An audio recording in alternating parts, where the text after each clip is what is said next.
The secrets of the subconscious mind is within all of you. It's buried deep, deep down, underneath the tombs of your consciousness. Hello, my students. Welcome back to Professor Providence. So as you can see, this is going to be a little bit of a series of the secrets of the subconscious. And it's like I said in my last video, we're going to be going deep. So last time we talked about the foundation of the subconscious. Now let's get into the pillars.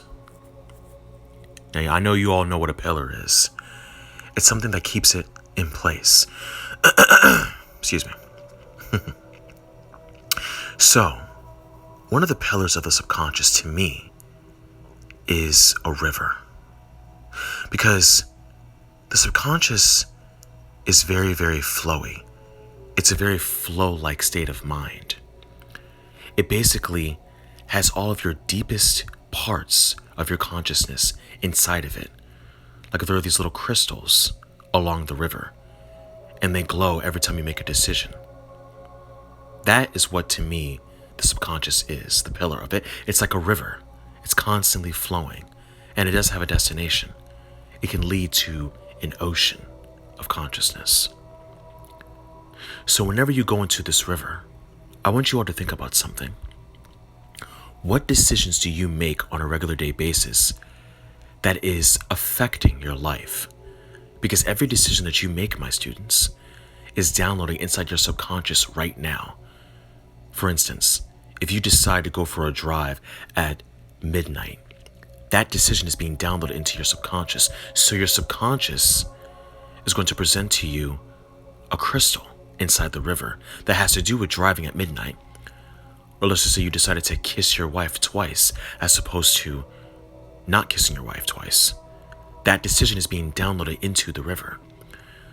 Or if you decided to knit a sweater, that particular decision, my students, is acting like a crystal and it's being downloaded into your river in your subconscious. So just think about that. Every decision that you make in this lifetime is being downloaded into your subconscious.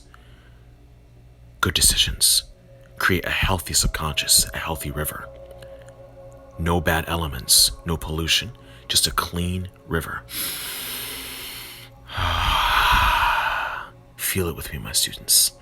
Imagine that clean river. So that's the first pillar. The second pillar to me, when it comes to the subconscious, is a canoe. Now the canoe represents a mindscape. What do I mean by that, my students? A mindscape is something that your mind can associate something with.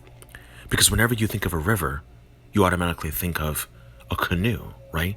You want to swim on the river, or you want to sail on the river. Your mind has to escape something. It has to give a generalization to something when it comes to this outside world or your inner world. But that's for a different video. So based on those three decisions that I made earlier, the first one, it was going for a drive at midnight. So the canoe for your subconscious would represent driving. Driving. What does driving mean to you, my students? Are you leaving somewhere? Are you going somewhere? Or do you just want to go for a drive just because it feels good? And then the second example, kissing your wife. What does kissing your wife represent? Do you love her? Are you sexually aroused by her? Do you just love the taste of her cheeks? All these factors in, those are your canoes, the generalizations. And then the third example, knitting a sweater. What does knitting a sweater represent? That is your canoe, the generalization. Does knitting a sweater represent productivity? Does it represent arts and crafts, creativity? It doesn't matter. You have the power to generalize that decision, my students. And the third pillar, the last pillar that I like to associate the subconscious with, is finally the canoe sailor, the passenger in that canoe. And this is a little deeper. Who is sailing that canoe in your subconscious, my students? Who is it? Is it you? Is it your driver? Is it your wife? Is it your sweater? Who knows, my students? What does matter is that your subconscious is a mystery.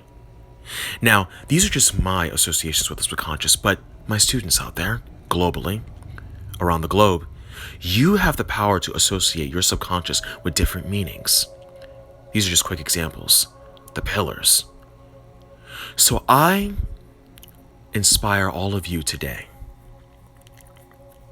to figure out what is your river for your subconscious, what is your canoe for your subconscious, and what is your, who is your passenger in the subconscious. I inspire you today to find out those 3 pillars of your subconscious so that the next time I make a video like this, all of you can leave a comment and you can tell me what you discovered. Because like I said, we're in this together, and I'm going to be making more videos like this. I like talking about the subconscious. It cleanses me, if you will. It's very peaceful. And like I said in my first 2 videos, my students, what if I told you that there was a way to hack your subconscious mind, and that the fertile seeds of the garden was a way to reveal your divine superpower?